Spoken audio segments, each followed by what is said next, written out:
Welcome everyone to this edition of what I like to call Friday Corner Boxing Talk of the Standing 8 Podcast, episode 126. I'm Aaron Sorial, Risk Visual from Los Angeles.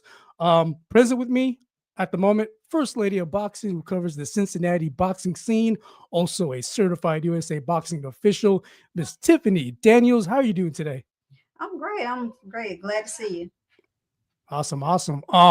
Hopefully joining us very shortly, Courtney Tanner, the Burt Brown Sugar. Shout outs to the other panels who couldn't make it. Tommy Russ Jr., Stephen Ruiz, Ringside Global, and Michael Gomes. Our thoughts are with you. I know you're thinking about this in spirit, but you know what? Let's talk. We have a lot to unpack. So we have a lot of high profile fights from the May 5th weekend to unpack. Most notably, Turkey's Fatal Fury cards that happened over Friday and Saturday of that weekend.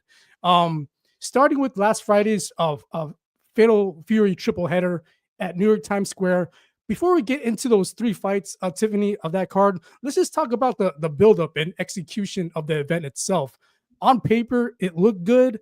New York, Manhattan, Times Square, the thought of a boxing event, taking place at such a world-renowned plaza, we would think it would attract a unique, lively crowd attendance. It was definitely unique, lively, not so much. Give us your impressions of the build-up, the execution of it, the logistics. But logistically speaking, initially I was excited because I don't know if you guys remember. Initially, they said that it was supposed to be free and open to the public. So I kept thinking, like, where are they going to put all those people? How are they going to execute that? Is Times Square big enough to open that to the public? And then slowly they reeled us backwards and said, oh, it's not going to be open to the public. It's going to be invite only, which made more sense to me. But logistically, I thought it was kind of cool, to have something like that, a card that big in an iconic place like that's never happened. So I was excited to see what it looked like. And honestly, as a spectator watching it, I still really didn't get to see what I wanted to see. Like, how did it really look? It was kind of really compartmentalized. Like, I really didn't get to see how the arena was set up. I kind of seen some things, behind the scenes type of things, but I really didn't get to see like the essence of what it looked like. Just the screens on the outside. I wasn't sure if the fans could actually see it from outside. Like, I was kind of confused. Like, I seen the screens and the graphics and all that kind of stuff, but I wasn't sure if the people that was outside that couldn't get in, if they could actually see the fight or not. So I don't know. My first, when I actually saw it on the zone, I pretty much got how it was laid out. You had the ring, and it was like a big container like format, right? And it was walled off, and you had the VIP attendance. Outside of that, you had the streets of Times Square still being utilized, by the way, normal traffic, and still no fan participation of some sort yet. Few blocks over, now you see the gates. And I was really disappointed with that whole setup because you need that live fan participation, because when you look at the ring on the TV on the zone, you can't really feel that it's Times Square.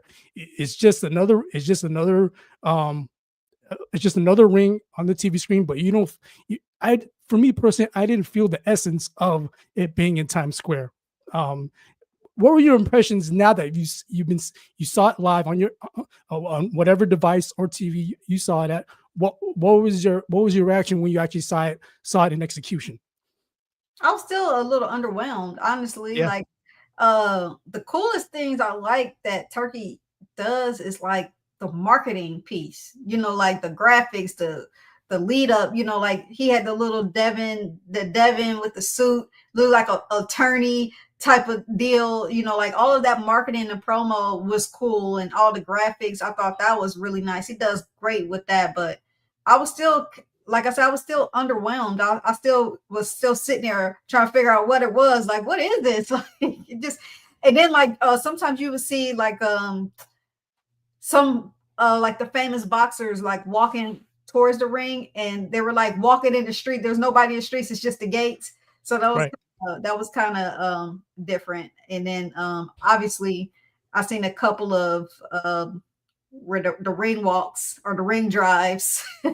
Yeah. A few of those. That was kind of cool. I kind of like the ring drives, but I don't know how well that was executed because we kind of just seen them get started and then boom, they're like getting out and going to the ring. So I wasn't sure how far or how long it took them to get from where they were to the actual ring. And they said Ryan Garcia, they couldn't start the engine.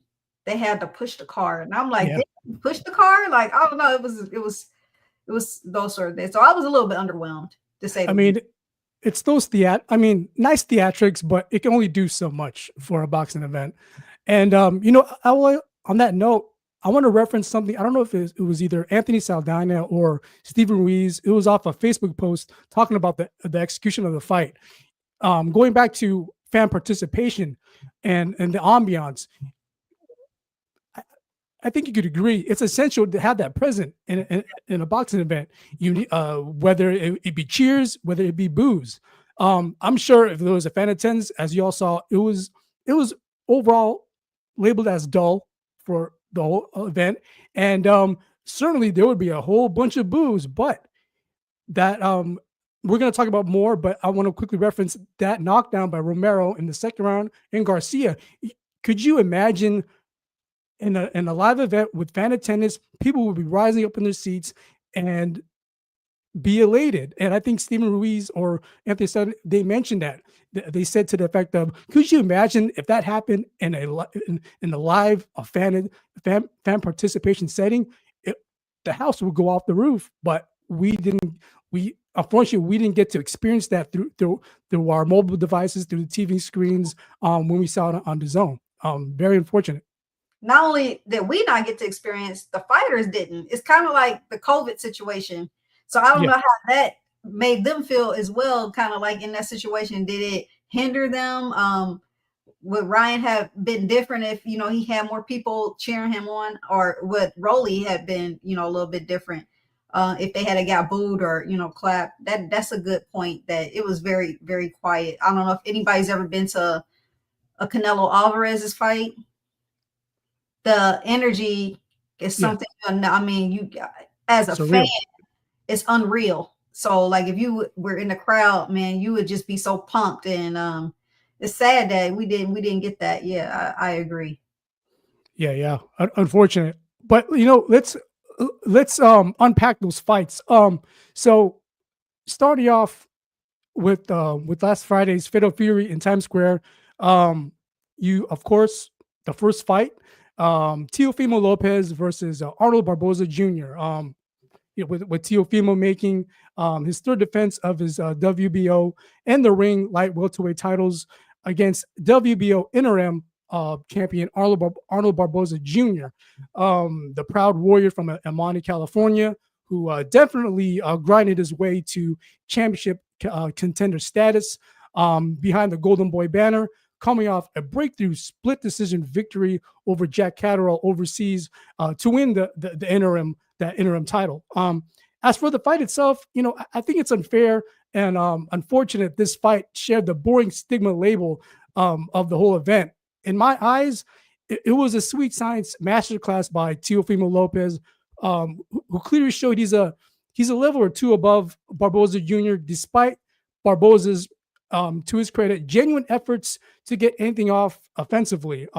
Lopez pretty much had all the boxes checked with the jab, the footwork, counter uppercuts, ring generalship, who did a great job preventing Barboza from establishing any momentum at any point in the fight.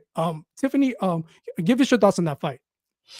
I do agree with you that it's bad that, even though Teofimo's on my trash list right now, I don't really got any good things to say about this man right now. But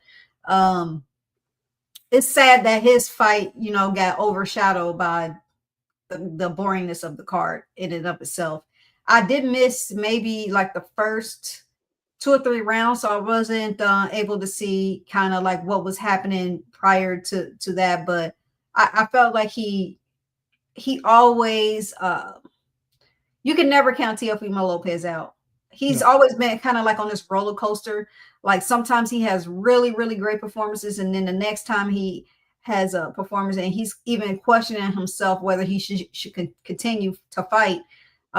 This one is one of his better performances. It went the way that I thought it was going to go, but it was the best fight of the night, so to speak. I thought he did a great job. I think Arnold Barboza did what they supposed to do. They came in, they fought and gave us back home a fight to see, and they got their, Turkey got his money's worth on that fight. So far, and on that fight. But, yeah. Oh, and you know what? After the fight, Teofimo Lopez, I believe he's aiming for a boots fight, presumably at 147. What's your first impressions of that matchup? That potential matchup happening? I think that's a good fight. People still are not sold on boots.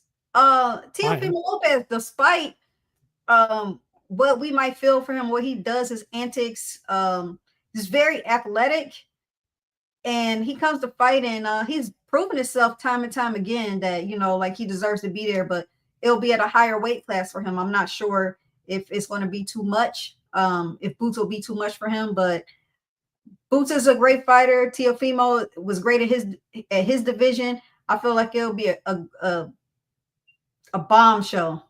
Like I feel like it's going to be really very, very competitive. And that'll probably be a fight that we would want to see. Yes, for sure.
Just give us 1 second. I'm going to allow Aaron to join back in. I think he was frozen. If you guys want to chime in about what you've seen in a fight, that will be fantastic.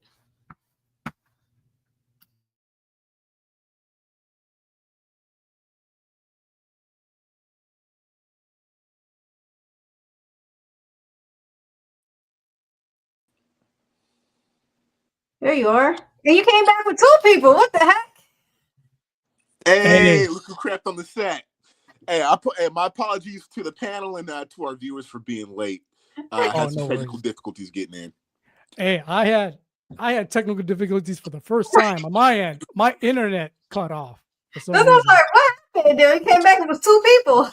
I've definitely dealt with that. So, but let's rewind it back to the intros. We got Courtney, Burt Brown Sugar, Tanner overseas.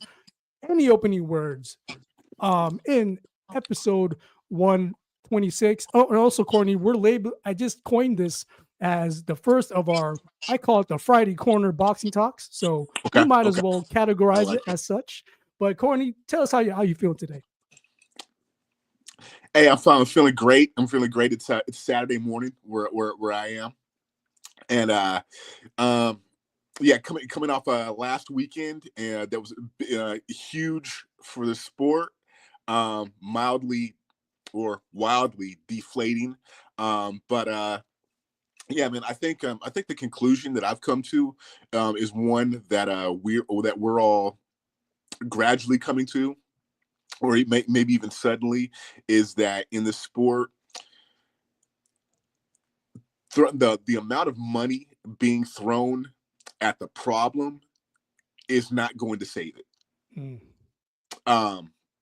the only thing that is going to save a niche sport that we all love and cherish, but that is bleeding its viewership, its fans, at a profuse level, is a change in the mentality of its participants and of its fighters. Um, and what we saw last week, that it categorized it perfectly. Um, where we have the event in Times Square that was supposed to be the most stacked card of the year. Basically, you had three headline fights on in one evening, and then you had and you had the fight with between Canelo and Skull, which was supposed to be historic in itself, is that Canelo was fighting to be the only person to go 2 times undisputed in the same weight class, and it was supposed to be a stacked undercard, relatively with that, and those cards fell flat, and those were the 2 cards that we all came off coin for. Those were the cards that people came off collectively, a combined $90 for. And then you got the card that was the afterthought. That was supposed to be the garnish on the plate, per se. Inoue's return to Vegas, and that ended up saving the weekend, to where I think a lot of people aren't done with the sport. That did enough to possibly keep people coming back, to assuage people's remaining belief in the sport, but it's hanging on by a thread. But you look at Inoue's performance, you look at who we all pretty much collectively and universally have interchangeably as the top 3. When you look at Usyk, when you look at Inoue, when you look at Crawford, and Inoue showed why he, among those 3, are the ones that are carrying in the standard bearers for the sport, because they're the ones that are taking the risk, and they're the ones who are not afraid to put it all in line.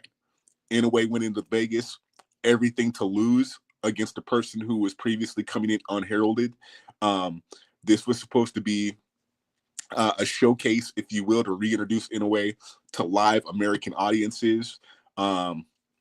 Inherently risky for him, going up, being where he's at in weight, relative to where he started his championship reign and his career, and came off the canvas to do it in grand fashion, and showing tremendous heart, and just basically sparking everybody's imaginations, and giving people collectively a reason to rise and stand to their feet and stand up and cheer for you. And the thing is, we were cheering for Inoue. We were cheering because it was a great fight, a great performance, but we were also cheering, I think, for ourselves and our own fandom and the sport that we love.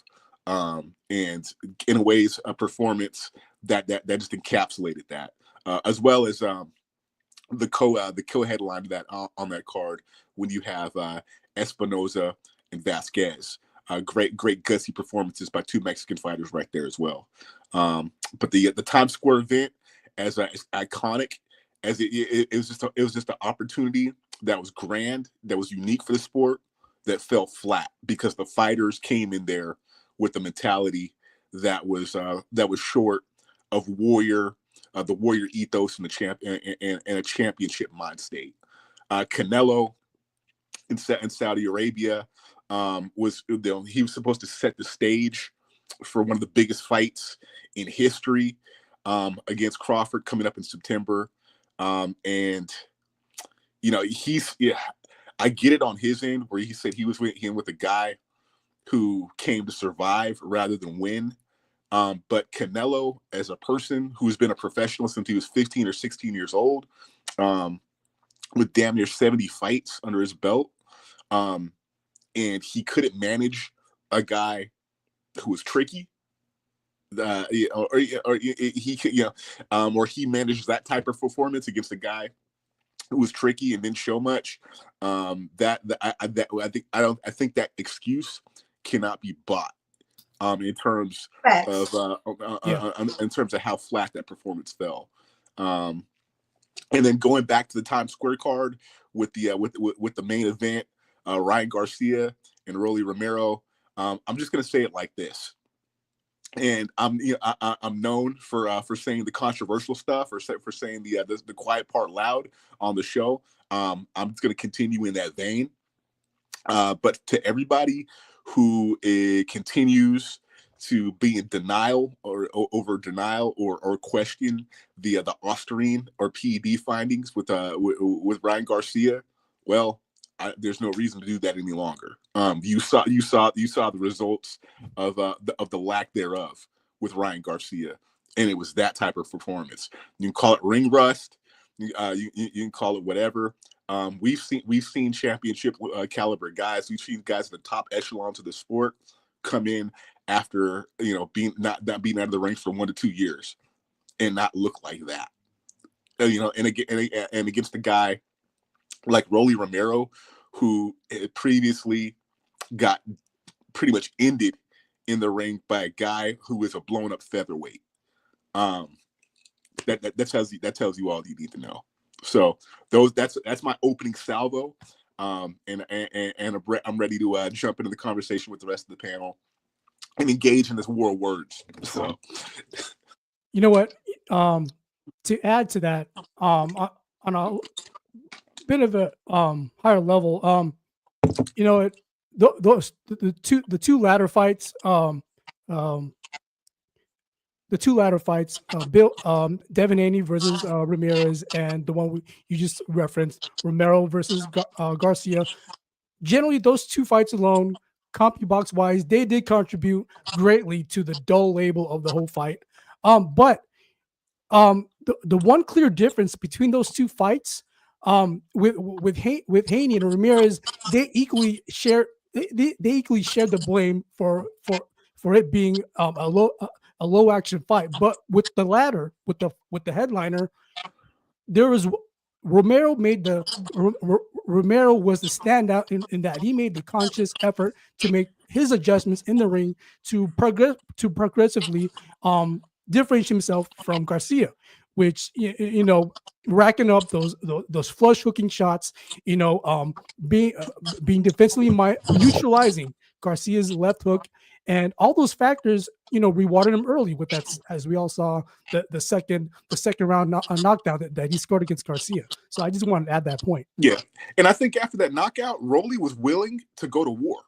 Yeah, I think he really was. And you even saw in Rolly's reaction after the fight is that I felt like for him, he felt like it was a hollow victory, because it was like, all right, I came in here expecting to fight. I came in here expecting to possibly go out on my shield against Ryan Garcia, a dude who said he was going to put me out on my shield. And I went in there, stood up to him, punched him in the face, knocked him down, and then he was scared the rest of the way. So it's like one of those things where I think I think Ryan's performance against him in that loss, it was one of those things where he and I think he showed a lot of class in doing so. He couldn't walk around with his chest pumped. He couldn't climb on the ropes and King Kong it after beating him in a fight like that, because he fought a guy who, like I said, he went in there, he stepped to, knocked down, and then not even played it safe, but played it scared the rest of the fight. In terms of Devin Haney and Ramirez, honestly, I thought that was the most intriguing matchup of the weekend, or was supposed to be, in terms of that. And and I think it was one of those flat performances, because I think Ramirez came in with a strategy that he certainly wasn't going to outbox Haney. So he was looking to have something. He was looking to engage the fight to have something to counter, and Haney didn't even do that. But I think with Haney, and I've said this before, I've said it in various groups. I'm pretty sure I'm on wax just saying it on air. Something was taken from Haney in that no contest against Ryan Garcia that he will never get back. Devin Haney, on paper, is still an undefeated fighter, but he's certainly a broken one. We saw was the performance manifestation of what continues to go on in his head after that fight with Ryan Garcia. And that Ryan Garcia, yeah, you know, he had to give back his purse. He had to eat a suspension. Obviously was wrong in doing so in his conduct and coming against Devin Haney. But I mean, it might even be in a very sick way mission accomplished for him in that he snatched his heart out. He snatched his soul, and what we're seeing from Devin Haney is that he's essentially a vampire in there, in a shell of himself. And I don't ever see Haney coming back to the top form that people were hailing him for when he was in it. That, and we could possibly say the same thing. Would you agree? And you, Tim, you could comment on this Garcia as well. Are we seeing that with Garcia? We're starting to see a lesser form of himself, especially after this. Like, what do you see for? You know, let me rephrase the question then. Tiffany, starting with you.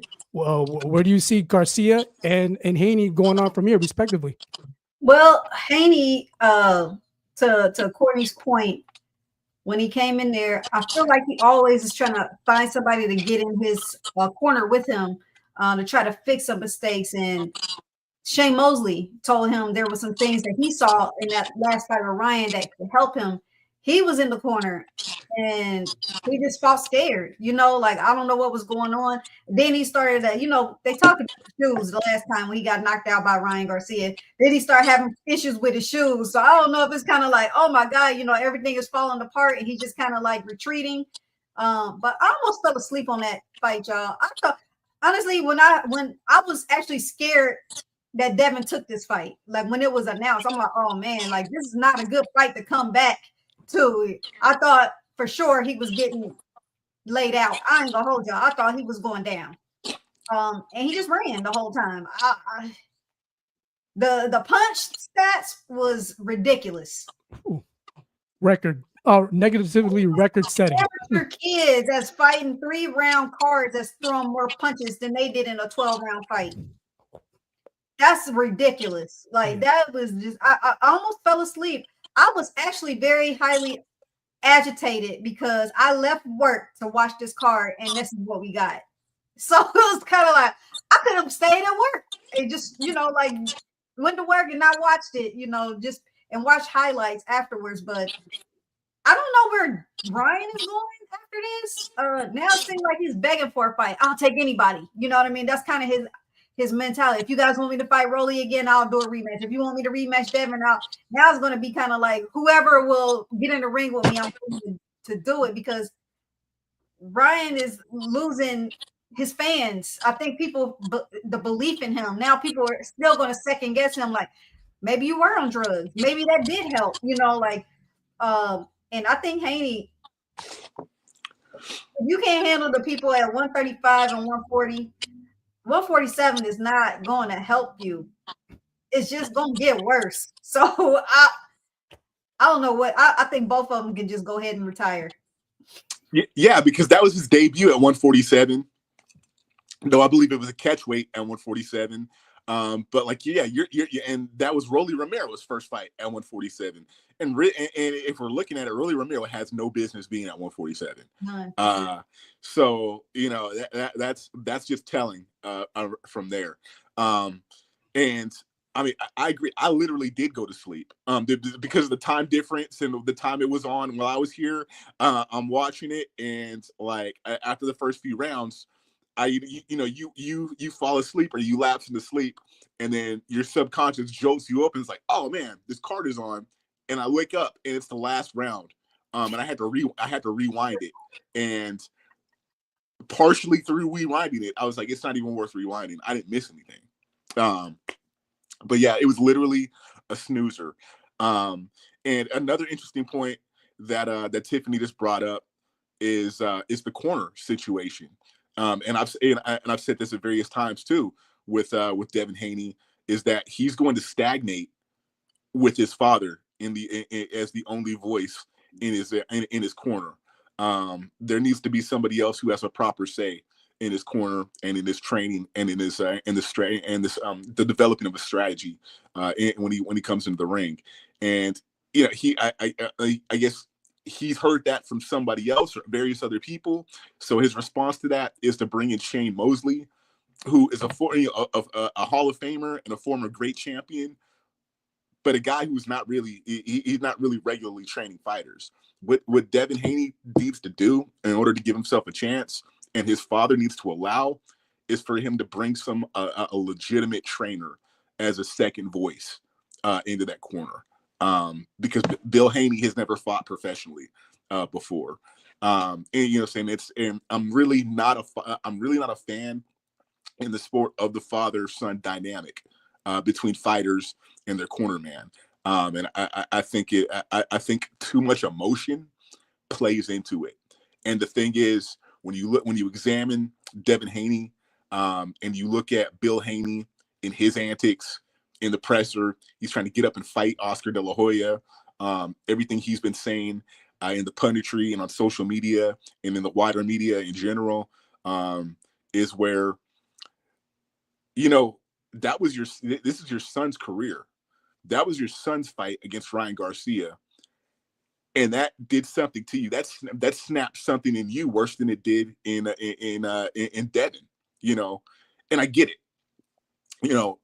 He's a father as a son. When you're a parent, you feel everything that your child feels, or you feel that intensely for them. So I get the anger. I get the intense desire to right what he feels was an immense wrong done to his son by Ryan Garcia's irresponsible behavior, and by people essentially coming to Ryan Garcia's defense for cheating and putting his son's life in danger in the ring. But the thing is that parental emotion that he's showing and that he's continually operating with, that has no business being projected and reflected in his son.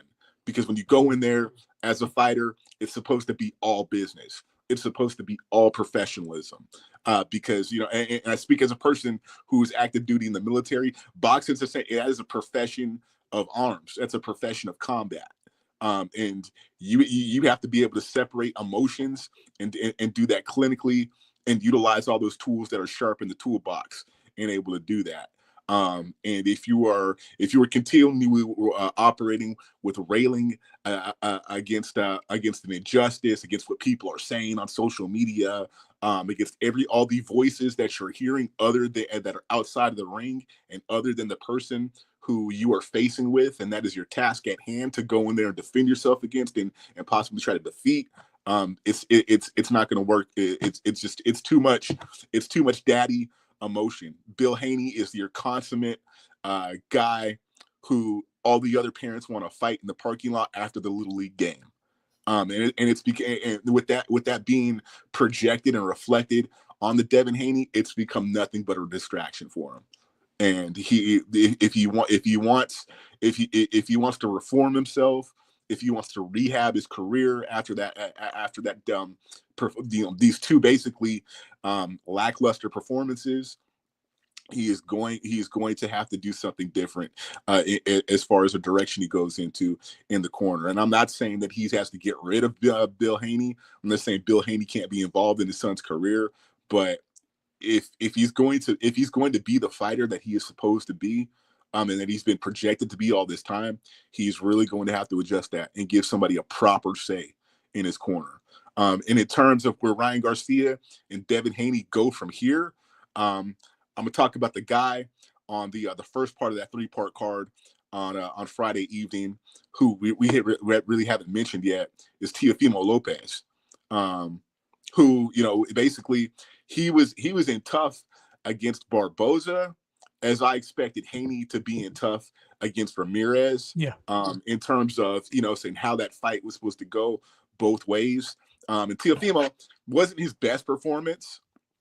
Teofimo is showing that his power and the excitement and that skill level is not exactly translating as he moves up in the scales. but he looked the best out of everybody on that card. He looked the best out of everybody who was on that Canelo card in Saudi Arabia. So I'll say is we're examining where Devin Haney and Ryan Garcia, and you can even throw Rolly Romero in there because Rolly Romero now has a trinket at 147 as the WBO regular champion, which, like I said, I refer to as a trinket because we all know that the WBA crown rightfully belongs to Jerome Boots Ennis. But because the politics and the business of boxing have put a belt around Rolly Romero's waist now, in terms of those three, they're all food for Teofimo Lopez. And the way that the three of those fighters looked on that Friday evening card is I can't see any of those three beating Teofimo Lopez. I think he goes in there. I think he eats against all of them, even if that fight is at 147. I don't think either Wait, of them. Boots included? You're saying? No. Did not say that. When I say all three, I say Rolly, Ryan, Rolly Ramiro, Devin Haney, and Ryan Garcia. Okay. Thank you for that clarification. But go ahead, Tiffany. That's what I was going to say. I was going to bring that up too. That would be an interesting fight to have Devin and Tio, because they both have their dads in the corner. So that would be kind of insane. That would be a good card, but it's not going to end well for Devin. It's not going to end well. I don't know. I don't know about anybody else, but Devin for sure. Rolly's probably going to get knocked out. He's probably going to get countered. That actually like Rolly in this fight. He did better than I expected him to do. Because sometimes I don't know which fight I'm going to get when Rolly Romero stops up. Like, he might get knocked out by, Isaac Cruz, or he might not. Ryan Garcia. It's just so bizarre. You just never know who's going to show up that night. But I do like Teofimo Lopez against Devin Haney, against all of them, and obviously against Boots. If Boots stays at 147, if he doesn't move up. Now, if we're throwing Boots in the equation, I don't see that fight ending well for Teofimo Lopez against Boots at all. That's what I want to ask you about. I don't. And Gary made the bold statement that Jerome Boots Ennis beats everybody at 147 and 154. I do not agree with that. But certainly at 147, it's plain to see that Jerome Boots Ennis, that's his division. It's his division. There's just two people holding belts in it now that have no business. I mean, or three if you look at Rolly Romero as being our WBA regular champion. But I mean, I feel basically all those belts at 147 rightfully belong to Jerome Boots Ennis. He's just only wearing two right now. But yeah, and the thing is too, is when you plug those three names in as potential opponents for Teofimo Lopez, that's three fights with four people who don't even belong at 147. And that is just crazy to have how we're looking at 147 right now, which is for the past 25 years has been, the premier division in the sport. And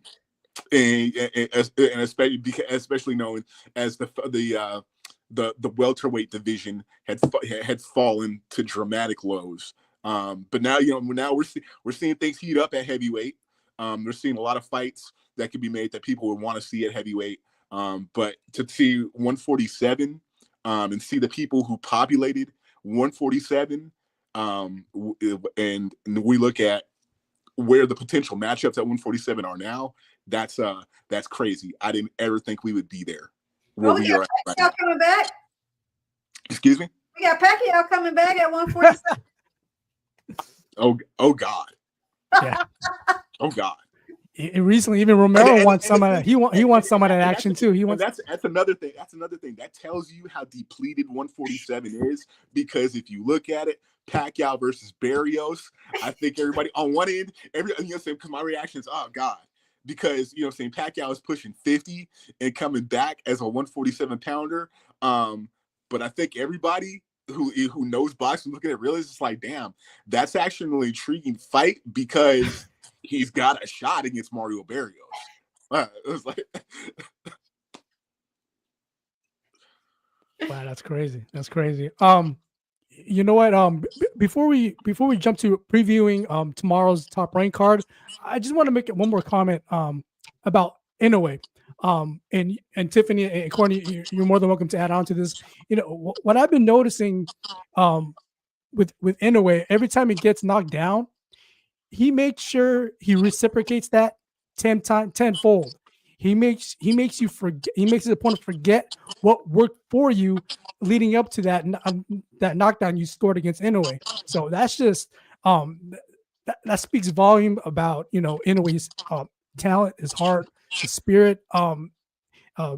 Tiffany, you want anything to add to that about the commonality between the commonality of when Inoue gets back from a knockdown and finishes off in spectacular fashion? Some of my favorite fighters have gotten knocked down, and then when they get off the canvas, they beat your ass. Like it just happens. Like I used to love Felix Trinidad. He gets knocked down. Be prepared. Be prepared. It's gonna be a firestorm when he gets back up. Terrence Crawford, Abdullah Mason, Inoue is one of those type of fighters. They come back to fight. They're never out. I don't know if that comes from the amateur. Sometimes you get what's called an 8 count, not necessarily a knockdown. Sometimes these amateurs come back. If they get an 8 count, they know they got to win the round. You can still win the round after you get an 8 count. So I don't know if that's the mentality, but you guys better be careful. If you knock Inoue down, be prepared to get knocked down or put out, because he's coming with a vengeance. So I really like that. People don't want to give this guy his props at all. I don't know why. A lot of people was shitting on him, like in the comments that I was reading, and I don't understand why. Like, why are you hating on this man? But I'm excited. It's always never good enough. Like with certain fighters, they always got to hit another level in order for you to get their, for them to get your respect. And he's one of those types of fighters, but he keeps showing and proving, moving up.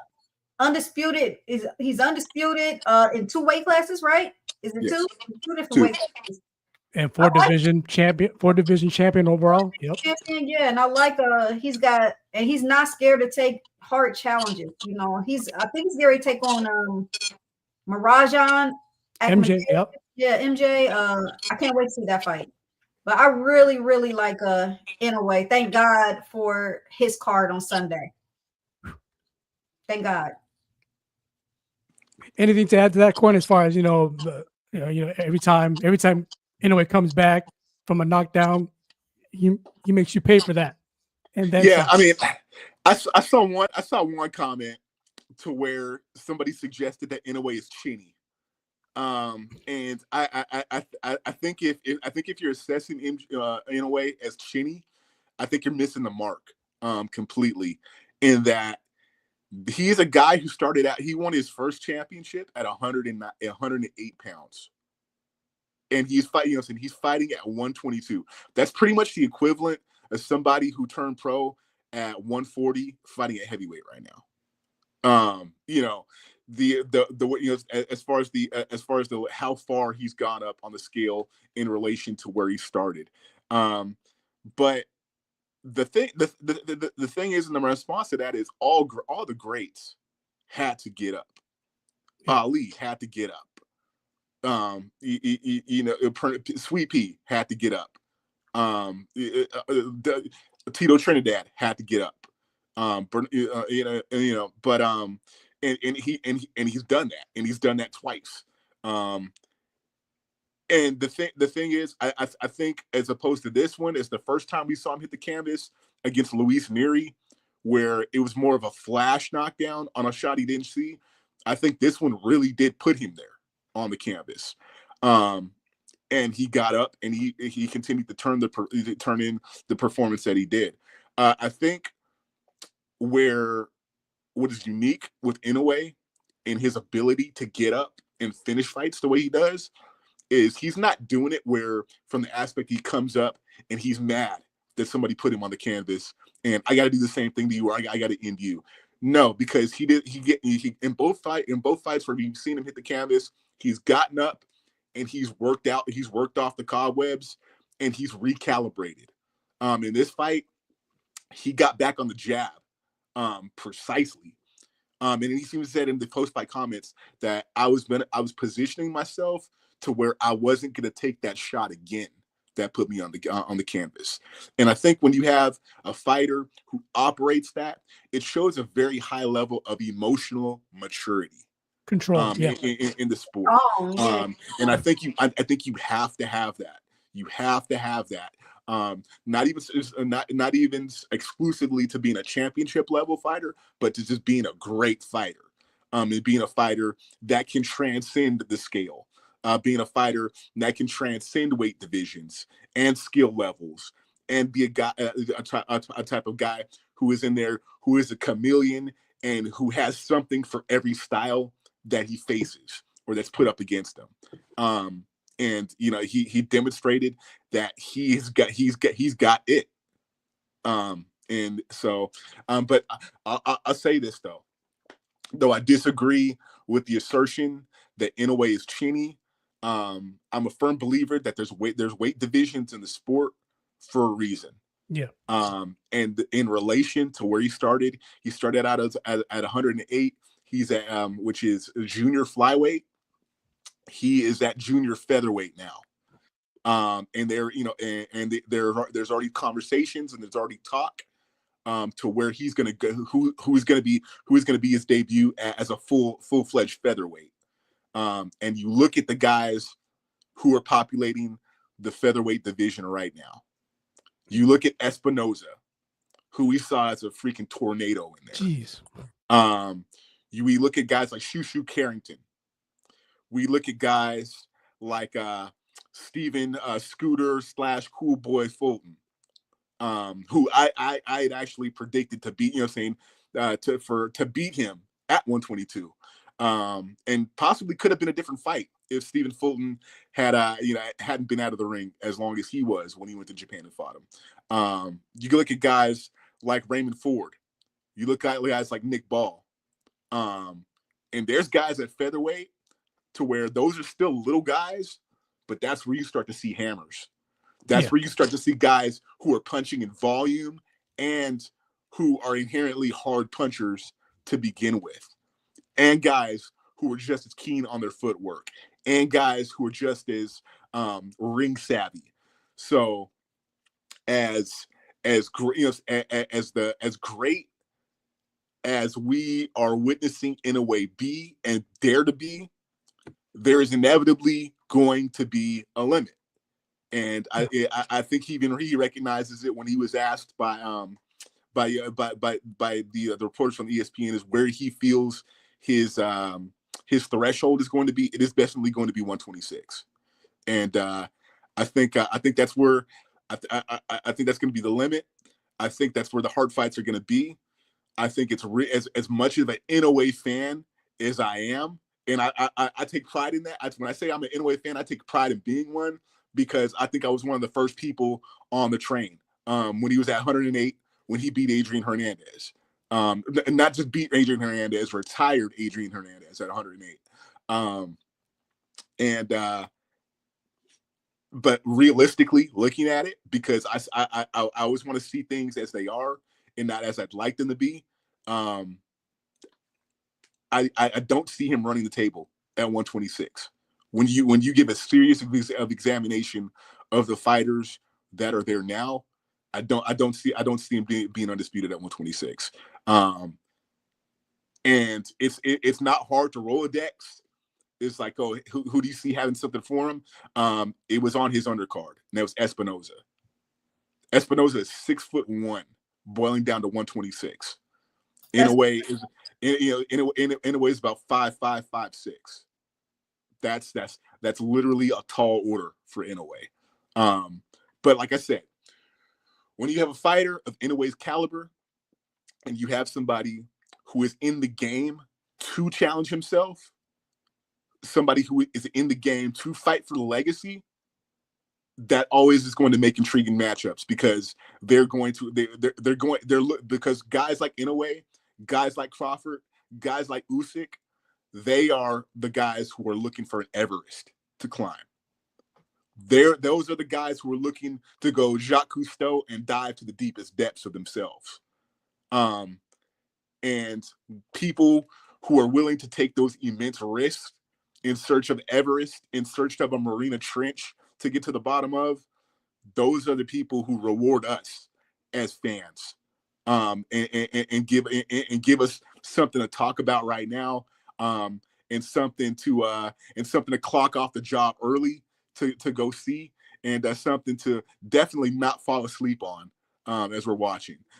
So salute and all praise due to Inoue for being one of those three pillars in the sport. When you look at Usyk, when you look at Crawford, when you look at Inoue, who are carrying the sport right now and carrying the integrity of the sport, in that they're doing something that now we now classify as old school, in that they're daring to be great. They're daring to put it on the line, whether it be their records, their bank accounts, earning potentials, or even their health, in terms of looking for greatness and looking for something to inspire and to intrigue and to celebrate within the wider fan base of boxing.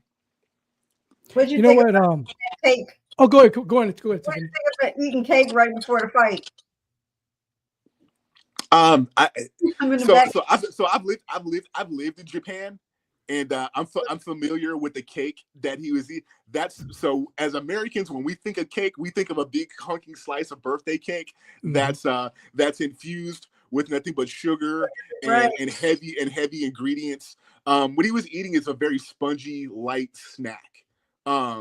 So so that's I think for me, when I took it, he was eating cake before. That's basically the equivalent of somebody eating a slice of bread.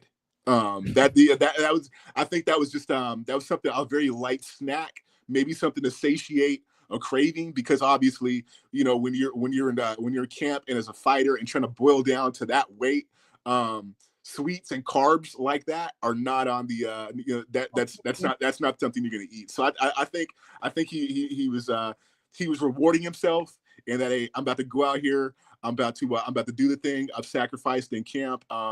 Somebody probably brought some cake through or whatever, or as a snack, and he said, yeah, I'm gonna have a slice. So I think it's the equivalent of when we saw one time eating pouring the syrup over some pancakes or something, or like a pastry before he was gonna fight. I think it was Barrios.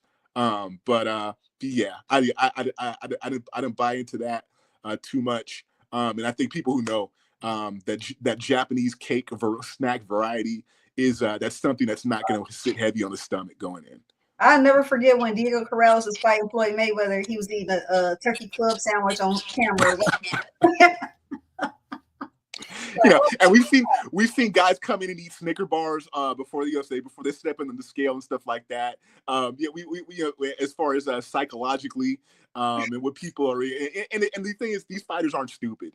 They're keenly aware of what's going on in the surroundings and in their locker rooms or whatever. So Inoue knew what he was doing when he popped a slice of cake in his mouth.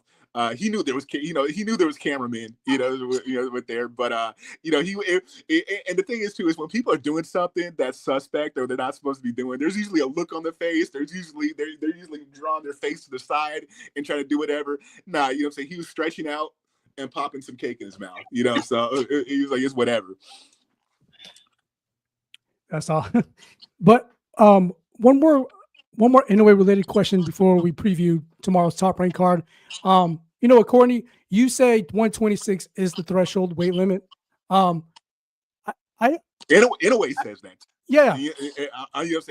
I believe it. I assess it, but ultimately Inoue is on wax is saying like 126 is that's the threshold for him. And you said it's a tall order for him to be undisputed there, but my question to you is, I could still envision him making it his home there at the same time, being competitive at 126. Kind of like when someone stakes a shovel on new land he bought and building something there. Do you envision that situation with Inoue at 126? I don't think. I think with Inoue's mentality, I don't think he would aspire or aim to go to 126. If the goal wasn't for him to clean out that division like he's cleaned out every other division. And this is the thing. he's got the 2 divisions that he's cleared out. The thing is, when you know what I'm saying, when you dare to be great and you have success on the level that he's experienced, the aspirations that keep you going, they can only be equal or higher. Oh yeah. So I don't think Inoue doesn't strike me as a fighter who is looking to go to 126, dip a toe into the pool, and then retreat back down the scale or whatnot. I think if he goes to 126, he's there, and he's going to test every potential in terms of what can be offered to him in terms of fights and opponents and whoever has a belt. And Inoue is a guy who goes in there and collects infinity stones. And I think his eyes are on what is new and shiny in that division. You look at Crawford. You know what I'm saying? He's going up to 126 with the aim of taking the guy who has all the infinity stones at the division at 168. I think with Crawford and what he's shown is that he's not aspiring to take that bigger risk without the reward being equal to that. And that, that's 4 belts and a possibility to make history and solidify himself in the history of the sport and his legacy at being an undisputed champion, not only in a 3rd weight class, but having become undisputed in a division that is 3 divisions up north to where his last undisputed, son. So, at this point, it's with when you look at Inoue, when you look at Crawford, and when you look at Usyk, it's different, man. It's really different. And they're different because the aspirations are different.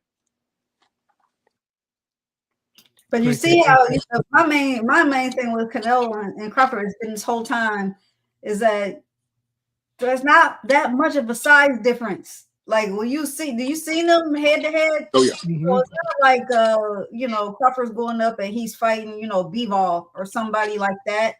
He's fighting somebody I felt that's been fighting up and shouldn't been fighting up. I always felt that Canelo's been moving up in divisions trying to cement his own legacy. And he doesn't necessarily need to be a 168. But yeah, you know what I mean? He's just happened to be there. He's been fighting up. That's his advantage, I feel like he has. And that's it. But this past fight that he just had was lackluster. So I don't know. Maybe he did it on purpose to kind of make people feel like, oh, now Crawford has a chance now, like I don't know. But like you said, Courtney, I don't know why he couldn't, in all the fights and all the experience that he's had, the fighting for 50 years, you couldn't cut the ring off? Like, I don't know what the hell's going on. So much experience. I don't take any of those excuses. And also, we want to mention that Clarissa Shields, she's also 2 times undisputed in 2 different weight classes. They don't give her credit for it, but she is. Salute. Mm-hmm. Absolutely. And was the first to do it. The first to do it, yeah. Awesome takes. Oh, so to conclude this episode, Cinco de Mayo weekend, last weekend, we could say was a low point so far this year, but we look forward to tomorrow, Saturday, a top ranked card, headlined by Emanuel Navarrete, making his 4th defense of his WBO title against undefeated Filipino championship contender and Charly Suarez. Courtney, let me go to you. What's your thoughts about this 4th defense of Navarrete? Very accomplished. His work speaks for itself, but he's he's gonna go through his business again this tomorrow. Anything that you know about Charly Suarez that most people, I'll say me included, that we don't know about Charly? There's not much to know. Right. There's nobody in the resume. You know what I'm saying? And it's, I think in this era we are so quick to buy in to the to the narrative that's in the billing of the fight. Is just like, hey, Navarrete's going up against somebody who's undefeated, but okay, it's easy to be undefeated. when you're not fighting at championship level, or even in Charly Suarez's case, even at world level. And that's not to diminish you. You know what I'm saying? You're at this point, you're a professional. Your record is what it is, and he's fought to earn the opportunity to fight for a championship belt. But no, I see nothing in Charly Suarez that's really going to give us even too much fodder for discussion in the fight. I think it should be another routine defense for Emanuel Navarrete. Tiffany, yeah, you share the same sentiments or anything to add? I have never heard of Charly Suarez until I heard this fight being announced. I'll be honest. I'm not familiar with him at all. I know he's an older fighter, and if Navarrete does anything similar to what he did to Oscar Valdez to him, then it's going to be a good night for him. So, but I'll say this though. I'll say this because Navarrete is in the discussion, and we discussed Espinoza earlier. That fight right there, that potential matchup right there, Rafael Espinoza and Emanuel Navarrete. That is an Eric Morales, Antonio Marco Barrera. Okay. That's that. And I definitely think we as fans we deserve to see that on the horizon. And it's very they're fighting in two different weight classes right now. But with Espinoza being 6'1", he's got all, you know, saying that's not a big task for him to go up 4 more pounds to fight a guy like Navarrete. And so yeah, I think Top Rank needs to they need to make sure we get that one on, because that's nothing but action. That's nothing but excitement. And I'm really hoping that this Navarrete Suarez fight, in comparison to, you know, in them fighting in preceding weekends, where we saw as Rafael Espinoza against Vasquez, I hope this is a strategic thing to where they're fighting on back-to-back weekends, as being aligned for a potential future matchup. That's damn near pay-per-view quality. I don't think they have the inherent recognition that a Morales and a Barrera had when they matched when they locked horns against each other in their first of many epic fights. But I would challenge everybody who's tuning in right now, and who's watching this, to go back in YouTube Navarrete's fights, go back in YouTube Rafael Espinoza's performances, and you'll definitely see what I'm talking about. Great stuff. So that's going to end it. Episode 126. I would say this is a very successful. What did I coin it as? The Friday Corner Boxing Talk. So I like it. Do you like it, Corny, Tiffany? Hey, I'm feeling it. There you go. And one of many more to in the horizon. So, episode 126, Friday Corner Boxing Talk. Always a pleasure. Tiffany, the First Lady of Boxing, certified USA Boxing official. Any last words you want to, lay out before we end it tonight? Thank you to you and Courtney and all of our other panelists that couldn't make it on. Jerry Salinas that was in the comments. Anybody that's engaged with the page.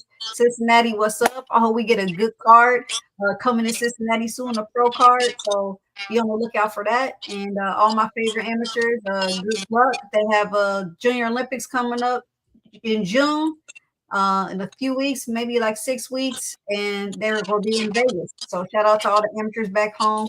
Good luck in the JOs. Awesome, Tiffany. And none other, Corny Burt Brown Sugar Tanner. What's up, man? Any closing shout outs? Also always with the Oscar Lay speech. We welcome that too. What's up, Corny? Well, you're always definitely warranted as the first shout out. For this is nothing if not as your brainchild, and if you constantly being the soul of this operation. So basically, we thank you for that, man. Thank you for always showing up. Appreciate you, Thank you brother. for always doing everything behind the scenes that we don't think about, but that you just make happen. Because I'm certainly not a techie person, and this would not be fruition if I was the brainchild behind the boards. So hey, thank you for being you and playing your position so I can play mine, Thank you, as always, humbled to be on with the First Lady of Boxing, Tiffany Daniels. And as always, thank you so much for what you continue to do for in the amateur ranks, for amateur boxing in our country, and for the youth and disadvantaged youth and inner city youth in your city, Cincinnati, but also in the Midwest region and all across the country. And just continuing to propagate the notion that boxing is just a great endeavor, and helping with and embodying the mantra that we as a society, we need to encourage kids to lace the gloves up and put the guns down. So thank you so much, Tiffany, for being you and for always making time to jump on with us and always add pointed perspectives to this and dare I say that feminine touch. That's what we got going on here. So hey, we are definitely a better entity and a better platform for having you get down with us. So thank you so much, Tiffany. And to everybody who couldn't make it here, Stephen Ruiz, my arch nemesis. It's been a while, but I truly do miss him. But I'll wait. When he's on the interview side, which I've drawn back from, but definitely he is that's the hot sauce. So that though I miss him on our Friday corner chats, definitely looking forward to having him back and matching wits with him. I think that's always a great time for our viewers, and that it's fun for all when you're on the panel with me and that dude acting a fool. Shout out to Tommy Rush Jr. You already know what it is. One of the people on the Mount Rushmore for us, and doing it big, and on not only on this panel but just in life, and just love to see him. Just basically for the passion he has for boxing that just extends into everything he does and everything he touches in life in general. Shout out to Michael Gomes. Shout out to Daniel Pena, and shout out to everybody else who we cross-platform with: Anthony Saldana, Joseph Correa, Hector Franco, Jimmy Blue, Jaime Garza. Shout out to Jerry Salinas, who's always rocking with us in the comments. Shout out everybody from the Standing 8 podcast, the Legacy Group, the group, and the OG group, Pound for Pound Boxing. And just shout out to everybody, all our international viewers, and everybody all over the world who continues to rock with us and grow our platform and tune in from all corners of the globe. We thank y'all. We love y'all for that. We are where we are. We are who we are as a platform, as a voice in the sport, because of your growing support. And we hope we can continue to have that support and can continue on, so we can just continue to grow, to get bigger and grow bigger, and continue to provide the people out there with even more great content and great discussions and great perspectives and personalities and just content in the great sport of boxing. And lastly, I want to end it by just basically expressing thank you to everybody who tuned in when for my cross collaboration with my homie Devin Stone on his podcast Rolling Stone. That was a great healing and freeing discussion that me and him were able to candidly engage in. If you haven't checked it out, please hit us up on Instagram or hit my page, and you can pull the YouTube up for that episode. There's a second episode with that's coming at a later date. But I just want to thank everybody who supported that and who basically just helped us in one of the things that we do best and we do beautifully, which is cross collaboration with partners all across the digital space, and intending just with the intention to grow our audience and to introduce ourselves to new demographics, new people who are out there, and pull people into this great endeavor, and just make people our fans, and give our fan base something to go out and to look at, give another look to something else that they might normally not. So thank everybody who supported that. Thank y'all on the panel for giving me the space and the freedom and the support to do that. And I'm truly grateful and appreciative of that opportunity. You know, I want to add that to that. I want to add on more to that collaborative project. The Rolling Stone, right? Is that what it's called? Rolling Stone. You know, yeah. To audience, if you want to know more about Courtney beyond boxing, his comeback victories and pretty much in life, that episode is an eye opener, and it'll enlighten you. And I really enjoy that episode on Real Talk, Courtney. Appreciate it. Is that a recurring? Will that be a recurring thing with you on the podcast, or is this for that episode? He that's his thing, and I think he wants to make that multi-layered and delving into topics.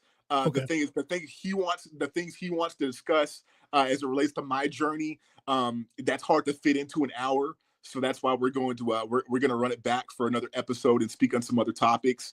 But that's just something I'm supporting in terms of to give it voice, because like I've said before, we are definitely here to discuss boxing as we are boxing fans. But we are so much more than boxing fans. We are people who are unlimited. We are people who refuse to be checked off into one singular box. So that's why I love being able to cross collaborate and plug our show and have people come on and plug their ventures that don't necessarily always translate or relate into boxing. But if you look at it, your boxing fandom, some people's obsession with the sport, mine's certainly unhealthy at times. That's part of your lifestyle. And those are contributing factors to it. And we just, I just like to encapsulate that and put that out there as in forms of, hey, this is life. We are all multi-layered people, and we all have things that are going on that are that are beyond the sport. And so whenever we can see people's personalities on the show, with Tiffany Daniels, with the real estate and real estate appraisal business, with your venture on the financial end with the Forex, with the photography, with the digital stuff, and even delving into sound and music production and stuff like that. I love when we can show that side of ourselves to our audience, because it doesn't take away from what we're doing on here, but you get to see us as extremely human, as opposed to just people with an opinion on boxing. So I'm glad to have an opportunity to collaborate with Devin Stone on Rolling Stone to do that, and hopefully we can get some, because he's with his platform, he wants to delve into a wide plethora of topics. So I'm just hoping we can use that as an opportunity to get some of his fan base and some of his viewers to give us a listen, and vice versa. That's awesome. That's awesome, man. And I'm very much looking forward of what's ahead with you, especially with the Rolling Stone podcast. So kudos to that, Courtney. Tiffany, speaking of projects, any projects on your side that you think is deemed worthy of mentioning on the podcast, especially the anything happening in the Cincinnati boxing scene that we should be aware of? Well, like I said before, we got some kids that's going to Junior Olympics. They're all ramping up for that. So that's pretty much on the boxing scene. But we may have a, and then I'm a professional judge in for the state of Kentucky. So there's always shows in Kentucky. So we have that. I think there's a guy named DeMonte Duncan. He's headlining the card at the end of the month in Louisville, Kentucky. And then we're actually having a Boxing Hall of Fame Ohio event. And we have a ton of boxers that are getting inducted, like Mike Tyson, Floyd Mayweather Sr., Larry Holmes, Buster Douglas. It's like 50 people. I don't know who all is going to be there. I'm trying to get to the event coordinator to find out who. Because if Mike Tyson is going to be in attendance, I will be going. But it's going to be here in Cincinnati. And that's just to give, not only boxers from around the country, but the people that made a difference here in Cincinnati or in the surrounding area in Ohio. So that's on May 30th and 31st. So that's one big event that they're having here. Shout out to Nate Tubbs. If you guys ever heard of Tony Tubbs, Nate Tubbs is his brother that go fought. So Nate Tubbs is the person that's running the whole event. That's awesome. That's awesome. Great stuff, Tiffany. Great stuff, Corny. That's going to be it for episode 126 of the Standing 8 podcast. I'm Aaron Soria, Risk Visual. And as I said before, Tiffany Daniels, Courtney Tanner, the Burnt Brown Sugar. From all of us to all of you, you have a safe night. Thank you for listening. Thank you for watching. Peace out.